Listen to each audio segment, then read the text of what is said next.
जो हमारी पिछली वीडियोस थी उसमें हम लोगों ने डिस्कस किया था about the Snell's law, rules related to the refractions, laws related to the refraction.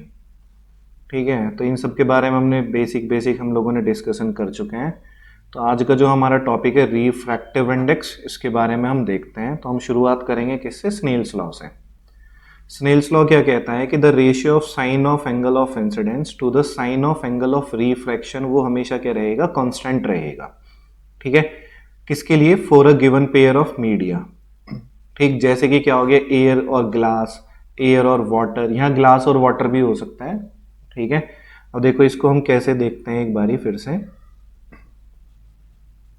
ये हो गया हम लोगों के पास क्या? Refracting surface. यहां से एक इंसिडेंट लाइट आएगी, जिस पॉइंट पे लाइट फॉल करेगी सरफेस के ऊपर, उसी के ऊपर हम क्या करेंगे? We will draw a normal. Normal और इंसिडेंट रे के बीच में जो एंगल बनेगा, this is known as angle of incidence.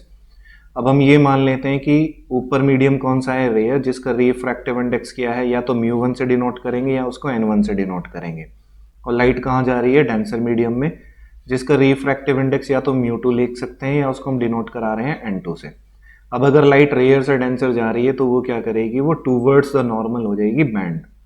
तो ये एंगल हो गया रिफ्रैक्शन आर। ठीक, अब ये पॉइंट है ए, जहां से कि क्या हुआ? रिफ्रैक्शन हुआ है। तो इसी ए पॉइंट पे हम लोग क्या करते हैं? Snell's law. अब हम यहाँ पे डायरेक्ट लिखेंगे किस तरह से हम अप्लाई करते हैं। तो ये हम लोगों ने लिखा म्यू1 sine I is equal to म्यू2 साइन आर। अब यहां पर गलतियां ना हो तो हम लोग क्या करते हैं? साइन आई को ऊपर लिखेंगे और नीचे हम लोगों ने लिखा आर, और ये हो जाएगा फिर म्यू2 बाई म्यू1।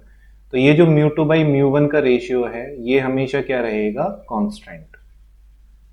ठीक है, और यही हमारे पास क्या है? यही हम लोगों के पास होता है रिफ्रैक्टिव इंडेक्स, इसको हम बोलते हैं। ठीक है, तो ये एक बेसिक सी चीज है कि भाई रिफ्रैक्टिव इंडेक्स है क्या? बेसिकली जो भी कांस्टेंट आया, किसका? Ratio of sine of angle of incidence और ratio of sine of angle of refraction, उसी को क्या बोला गया है? रिफ्रैक्टिव इंडेक्स बोला गया है। इसके बारे में और अभी आगे देखेंगे, अच्छे से और समझेंगे इसको।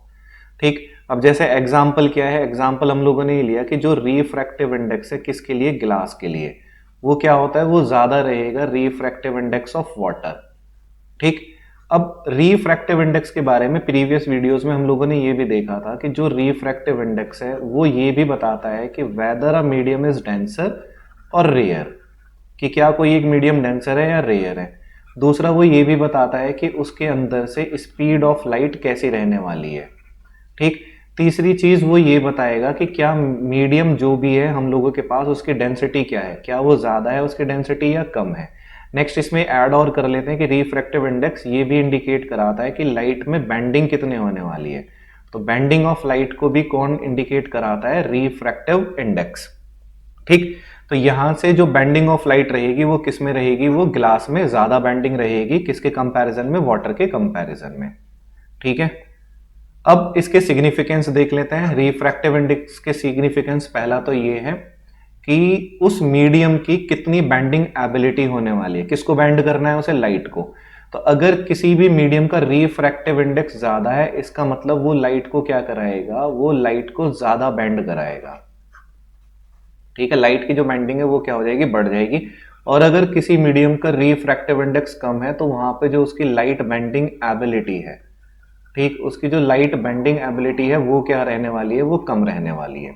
सेकंड चीज, रिफ्रैक्टिव इंडेक्स ये बताता है कि उस मीडियम के थ्रू लाइट कैसे प्रोपोगेट करेगी। प्रोपोगेट करने का मतलब है कि आगे की तरफ चलना, और चलने से मतलब हो गया कि वहां लाइट की स्पीड कैसे रहने वाली है।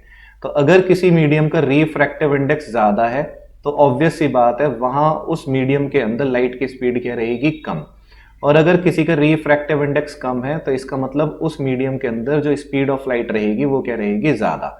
तो हम यहां से एक कंक्लूजन निकाल सकते हैं, वो ये है कि refractive index of any medium is inversely proportional to the speed of light, या हम ये बोले कि जो स्पीड ऑफ लाइट है वो इनवर्सली प्रोपोर्शनल है refractive index of the medium.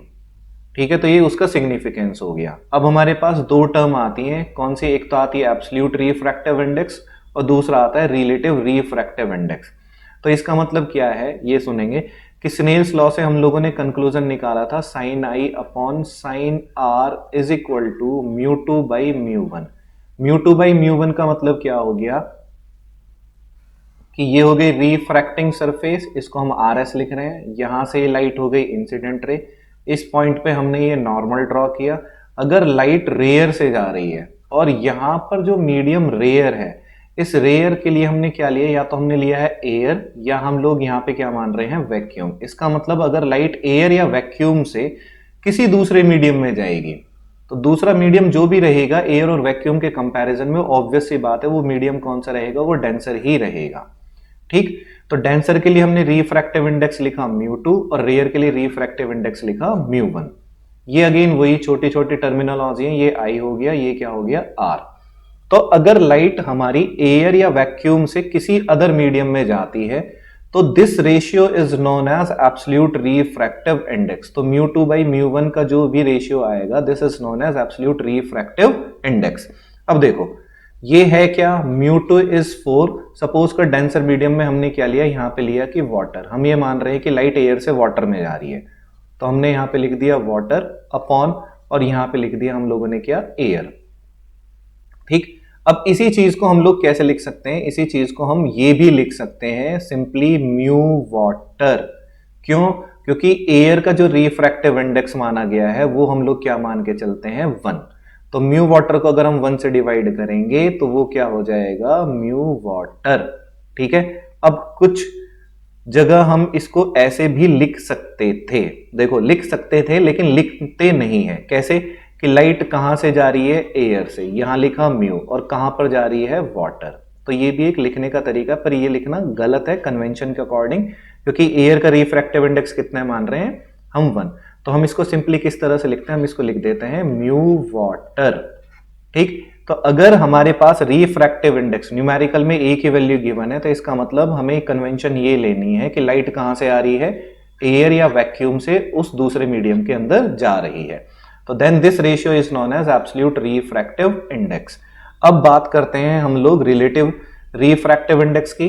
Relative refractive index में क्या होगा कि this is again a refracting surface, यहां से ये इंसिडेंट रे आ गई, ये हम लोगों ने नॉर्मल ड्रॉ कर दिया और ये चली गई दूसरे मीडियम में। ठीक, तो यहां इस बार जो मीडियम है हम लोगों के पास, जो मीडियम फर्स्ट है जिसका रिफ्रैक्टिव इंडेक्स μ1 है, वो ना तो एयर है और ना ही वो वैक्यूम है, इसके अलावा वो कुछ भी हो सकती है। तो सपोज करो हमने यहां पे एक मीडियम लिया वाटर, अब लाइट क्या कर रही है, वो वाटर से कहां जा रही है, ग्लास। अब ग्लास क्या है, ग्लास का रिफ्रैक्टिव इंडेक्स होता है ज्यादा। अगर इसका रिफ्रैक्टिव इंडेक्स ज्यादा है ग्लास का किसके कंपैरिजन में, वाटर में के कंपैरिजन में, तो वाटर तो हो गया रेयर मीडियम और ग्लास हो गया हम लोगों के पास क्या, डेंसर मीडियम। अब जो स्नेल्स लॉ की हेल्प से हम लोगों ने फाइंड किया था that is sine I upon sine are is equal to μ2 upon μ1। तो इस μ2 बाई μ1 को हम लोग क्या लिखेंगे तो वो हम देखते हैं। μ2 को तो लिखा हमने, ये लिखा ग्लास, ठीक, और 1 को लिख दिया हम लोगों ने क्या, वाटर। तो ये जो रेशियो है mu glass upon mu water, this ratio is known as relative refractive index. ठीक, अब इसको हम किस तरह से और डिनोट कर सकते हैं, हमने लिखा कि लाइट कहां से आ रही है, वाटर से, और कहां जा रही है, ग्लास के अंदर। इसको इस तरह से भी लिखा जा सकता है। ठीक है, तो एब्सोल्यूट रिफ्रैक्टिव इंडेक्स हो गया और हमारे पास क्या है, रिलेटिव रिफ्रैक्टिव इंडेक्स भी हो चुका है। ठीक, अब रिफ्रैक्टिव इंडेक्स को हम लोग in terms of speed of light भी बता सकते हैं। तो जो रिफ्रैक्टिव इंडेक्स है, अगर डेफिनेशन आए तो हम रिफ्रैक्टिव इंडेक्स की डेफिनेशन ये भी लिख सकते हैं, it is the ratio of speed of light in vacuum और air to the speed of light in a medium. अब वो मीडियम ना तो एयर होना चाहिए और ना ही वो वैक्यूम होना चाहिए। ठीक है, तो speed of light in vacuum और एयर को हम डिनोट करते हैं स्मॉल सी से, और किसी और मीडियम में अगर स्पीड ऑफ लाइट निकालनी है तो उसको हम डिनोट करते हैं वी से। तो ये भी हमारे पास क्या है, एक रिफ्रैक्टिव इंडेक्स का ही फॉर्मूला है in terms of speed of light. ठीक, अब इसी से रिलेटेड ना हम कुछ क्वेश्चंस लेते हैं कि स्पीड ऑफ लाइट से ही रिलेटेड ले रहे हैं। अब इस क्वेश्चन को देखते हैं कि इसमें क्वेश्चन में ये है कि लाइट जो है वो एंटर कर रही है कहां से, एयर से ग्लास प्लेट में। तो हमने ये यहां पे एक रिफ्रैक्टिंग सरफेस बनाई, यहां पे हो गई एयर और यहां पे हो गई ग्लास। ठीक है, तो ये तो लिखा हमने म्यू एयर, और यहां इसके लिए जो रिफ्रैक्टिव इंडेक्स है वो हम लोग लिख रहे हैं म्यू ग्लास। इस एयर के लिए हमें पता है कि अगर गिवन नहीं है तो हमें पता होना चाहिए कि म्यू एयर क्या रहेगा, वो 1। अब इसमें देखो क्वेश्चन में ध्यान से, उसने क्या बोला कि लाइट जो है वो एयर से कहां जा रही है, ग्लास में, जिसका रिफ्रैक्टिव इंडेक्स कितना है 1.5। इसका मतलब सिर्फ और सिर्फ म्यू ग्लास ही हम लोगों के पास गिवन है। तो अगर हम स्नेल्स लॉ की हेल्प से देखें तो हम लोगों को पता था कि sine I upon sine are is equal to क्या होता है, mu two upon mu one. और म्यू टू वो मीडियम होता है, उस मीडियम का रिफ्रैक्टिव इंडेक्स है जिसमें लाइट जा रही है। तो लाइट किस में जा रही है, ग्लास में, और कहां से जा रही है, एयर में। ठीक, अब ग्लास का रिफ्रैक्टिव इंडेक्स 1.5, एयर का रिफ्रैक्टिव इंडेक्स 1, तो इसका मतलब mu glass by mu air हम लोगों के पास कितना आ गया, ये आ गया 1.5। ठीक, तो ये सेक्शन हमें गिवन था। ठीक, अब ये कह रहा है कि what is the speed of light in glass, कि ग्लास के अंदर लाइट की स्पीड को फाइंड करो। अब कैसे फाइंड करेंगे, तो ये भी ध्यान से देखो। इसको फाइंड करने के लिए हम एक छोटा सा फॉर्मूला बना लेते हैं जो कि तुम्हें आगे भी काम आएगा। फॉर्मूला क्या, कि एक बार अगर हमें वो कंसेप्ट याद हो गया तो हमें कुछ भी फॉर्मूले की जरूरत नहीं पड़ेगी। देखो कैसे, इसमें हम लोगों ने लिखा कि हम लोगों को पता है कि जो रिफ्रैक्टिव इंडेक्स होता है किसी भी मीडियम के लिए अगर हम ले रहे हैं तो हमने उसको क्या लिखा, उसको लिखा C अपॉन V। ये हमने रिफ्रैक्टिव इंडेक्स लिखा। ठीक है, तो ये हमने ले लिया, सपोज करो ये उस मीडियम का था विद रेस्पेक्ट टू एयर, तो इसकी वेलोसिटी नीचे आ गई। दूसरे किसी मीडियम के लिए हम लोगों ने रिफ्रैक्टिव इंडेक्स लिखा, तो उसके लिए भी रिफ्रैक्टिव इंडेक्स क्या लिखेंगे, C अपॉन V2। ठीक, अब इनका रेशियो निकाल लो, तो हमने निकाला, ये हो गया μ1 बाई μ2, तो इधर क्या आ गया, ये आ गया C अपॉन V1। इसको डिवाइड करो, किससे डिवाइड किया, C अपॉन V2 से। तो देखो C से तो C कैंसिल हो गया, तो बचेगा क्या, ये बच गया V2 अपॉन V1। तो इसका मतलब हम लोगों को ये पता पड़ा कि भाई जो μ1 अपॉन μ2 है ये किस तरह से लिखा जाएगा, ये लिखा जाएगा V2 अपॉन V1। ये इस तरह से लिखा जाना है कि जिस मीडियम का रिफ्रैक्टिव इंडेक्स यहां रहेगा उसके लिए वेलोसिटी, उस मीडियम की वेलोसिटी यहां पे मिलेगी, यानी कि रेसिप्रोकल उसमें मिल रहे हैं हमें इनवर्सली प्रोपोर्शनल में। अब देखो ध्यान से कि इसी सेक्शन को अगर हम रिवर्स में लिखें तो क्या लिखेंगे, इसे लिखेंगे μ2 upon μ1 is equal to V1 upon V2। अब μ2 किसके लिए लिया है, μ2 हम लोगों ने ले रखा था ग्लास के लिए, तो ग्लास का रिफ्रैक्टिव इंडेक्स कितना है, ध्यान रखना μ2 हमने क्या लिया है, ग्लास, तो ग्लास का रिफ्रैक्टिव इंडेक्स हो गया 1.5। μ1 क्या है, एयर, एयर का रिफ्रैक्टिव इंडेक्स हो गया 1 इज इक्वल टू वेलोसिटी किसकी लगेगी, एयर, एयर के अंदर वेलोसिटी होती है 3 इंटू 10⁸ और V2 तुम लोगों को क्या करना है, V2 हम लोगों को फाइंड करना है, तो ये हमने लिख दिया V2। तो V2 इज इक्वल टू कितना हो गया, ये हो गया 3 इंटू 10⁸ अपॉन 1.5। इसका मतलब ये आ गया 2 इंटू 10⁸ मीटर पर सेकेंड। तो ये हो गई ग्लास के अंदर लाइट की वेलोसिटी। ठीक, एक क्वेश्चन तो ये हो गया, इसे एक बार खुद भी प्रैक्टिस करेंगे। फिर क्वेश्चन नंबर सेकंड लेते हैं हम। क्वेश्चन नंबर जो सेकंड है इसमें ये बोल रहा है कि if the refractive index of water, water का जो रिफ्रैक्टिव इंडेक्स है for light going from air to water, इस बार क्या बोला उसने कि लाइट कहां से जा रही है, एयर से वाटर में जा रही है। और जो म्यू वाटर गिवन है हम लोगों ने लिखा कि वाटर का जो रिफ्रैक्टिव इंडेक्स है वो कितना है 1.33। तो ये कह रहा है कि what will be the refractive index for light going from water to air. अगर इस बार पहले क्या था कि लाइट कहां से आ रही है, एयर से वाटर की तरफ। अब ये कह रहा है कि अब अगर सिचुएशन हो जाए रिवर्स, रिवर्स होने का मतलब कि इस बार लाइट कहां से जाए, वाटर से डेंसर एयर की तरफ जाए, तो उस टाइम पर रिफ्रैक्टिव इंडेक्स क्या होगा, ये हम लोगों को फाइंड करना था।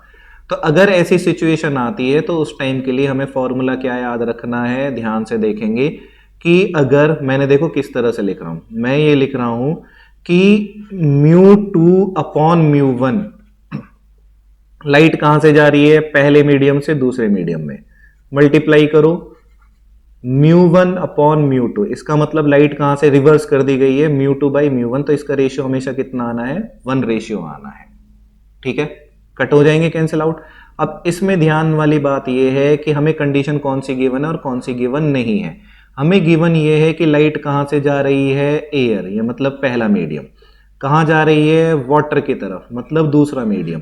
तो हम इस रेशियो को क्या लिखते हैं कि लाइट 1 से 2 की तरफ गई, ये रेशियो हम लोगों को पता है, ये रेशियो कितना है, 1.33। अब उसने क्या पूछा है, उसने पूछा है कि ये बताओ कि जब अगर लाइट वाटर से एयर की तरफ जाए तब रिफ्रैक्टिव इंडेक्स क्या रहेगा। तो इसका मतलब उसने हमसे क्या पूछा है, μ1/μ2 का रेशियो निकालो। तो μ1/μ2 का रेशियो हो जाएगा हम लोगों के पास 1/0.33। अगर इसको हम सॉल्व करेंगे तो दिस विल बी 0.75, ये इसका क्या रहेगा, आंसर रहेगा। ये कंडीशन हमें याद होनी चाहिए। अब इस कंडीशन को देखो, लिखने का दूसरा तरीका भी है कि इसे हम किस तरह से लिख सकते हैं।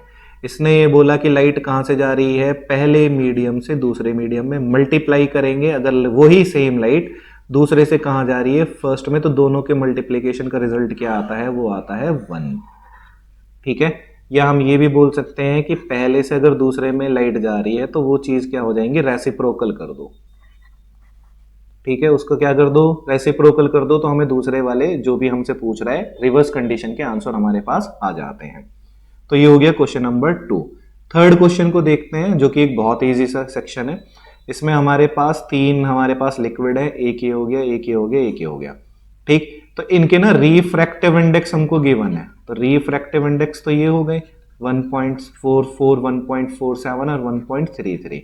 अब ये कहता है कि इनमें से किस मटेरियल के अंदर से जो लाइट है वो सबसे ज्यादा फास्टेस्ट मूव करेगी। तो हम लोगों को पता है कि भाई जिसका रिफ्रैक्टिव इंडेक्स ज्यादा है वो मीडियम क्या होता है, डेंसर होता है, और उस मीडियम के अंदर जो स्पीड ऑफ लाइट है वो क्या रहती है, वो कम रहती है। तो इसका मतलब जिसका रिफ्रैक्टिव इंडेक्स ज्यादा वहां पर स्पीड ऑफ लाइट क्या रहेगी, कम, और जिसका रिफ्रैक्टिव इंडेक्स सबसे कम उसमें लाइट की स्पीड क्या रहेगी, सबसे ज्यादा।